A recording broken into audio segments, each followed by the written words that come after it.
Woo! Hello! Good morning, good noon, good afternoon, and good evening everyone. Welcome back to my channel and welcome back to Omiko. Salamat po mga kapag-Tagalog din. Okay, so, yeah. Meron tayong dumating na package which is matagal na po to. Matagal na tong package to. Ngayon ko lang nakita dito sa kwarto ko. Yeah, ganun.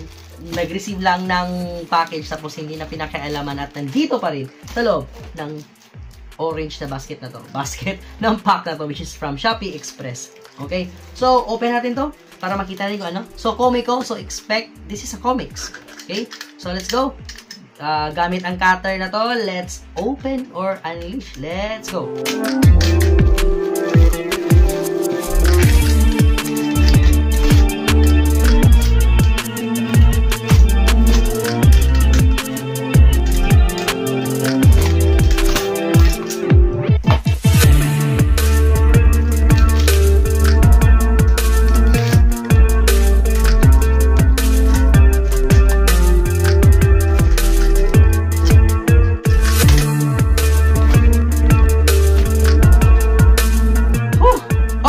Okay, so, andito na ang ating, nakita nyo, ang ating, this is the 13 Presents Verdugo. Okay, so ito yung kwento ng kapatid ni 13. So, yeah, not more on 13 anymore, but yeah, I already have also sa bagong libro ng 13, which is the 13-8. Hindi ko pa nabasa. I think, nadala ko yata doon sa school. Hindi ko ba? Yeah, nadala ko sa school. Yeah, nandito pala. So, nandito rin yung 13-8 natin. Which is, hindi ko pa dadalhin kasi ako pang muna magbabasa, no, bago yung mga estudyante ko. Ito yung 13-8. And then, meron yung Bloodlines, which is yung Bloodlines is also story ng mga kapatid ni 13. Pero ito, more on focus kay Verdugo, which is yung sino nga to? Sino nga tong unang kapatid nila? Nalimutan ko ang pangalan niya.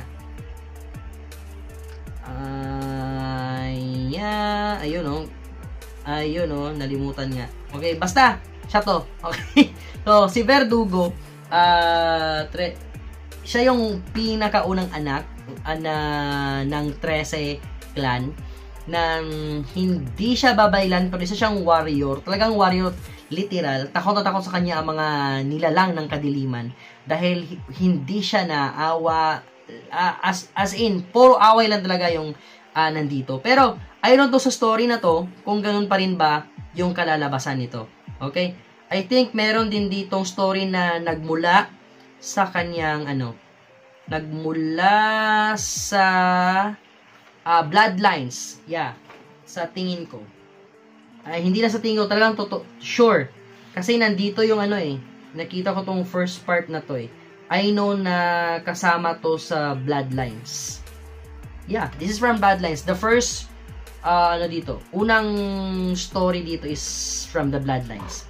But the rest is really about Verdugo. As in, para sa kanya lang. So, mas makikilala natin dito si Verdugo o yung unang kapatid ni 13 sa book na ito. So, kung gusto nyo malaman yung iba pang mga kapatid ni 13, so ito na, first part natin si Verdugo. Sana makilala pa natin yung iba, yung naging librarian, bago siya naging librarian, ano kaya yung ginagawa niya. Tapos yung pare, bakit naging pare siya. Tapos yung magnanakaw ng kapatid ni 13, paano siya naging magnanakaw, ano yung mga kapangyarihan nila, anong mga abilidad nila, bakit nakarating siya sa mga ganun na klase ng mga trabaho o mga pamumuhay nila. Okay, so yun, hindi lamang si 13 yung talagang merong kakaibang storya. Kahit kasi sino ngayon? Si Hank. Gusto ko rin malaman kung meron siyang yung parang naging connection niya sa 13 family para maging parte siya dito. Okay? Yun. So, marami pa tayong pwedeng pag-usapan sa 13. Talagang hinihintay pa rin ng mga manonood at ng mga nagbabasa ng mga susunod na libro. At kung sa manonood naman ay yung susunod na season ng 13 anime sa Netflix, sana masundan na.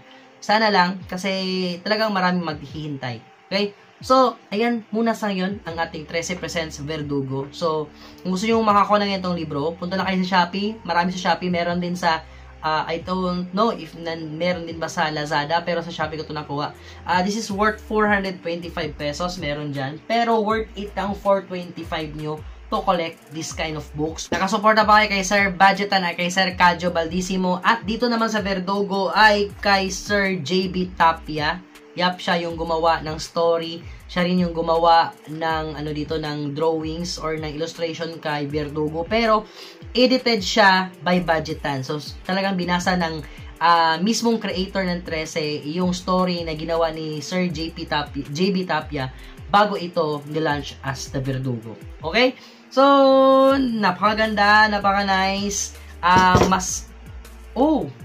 Kasing haba niya rin pala yung 13.8 natin.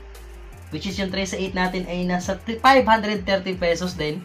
So, yeah, medyo mahal siya pero it's a great help for the Pinoy Comics community natin dito. Kasi buhayin natin ulit yung Pinoy Comics.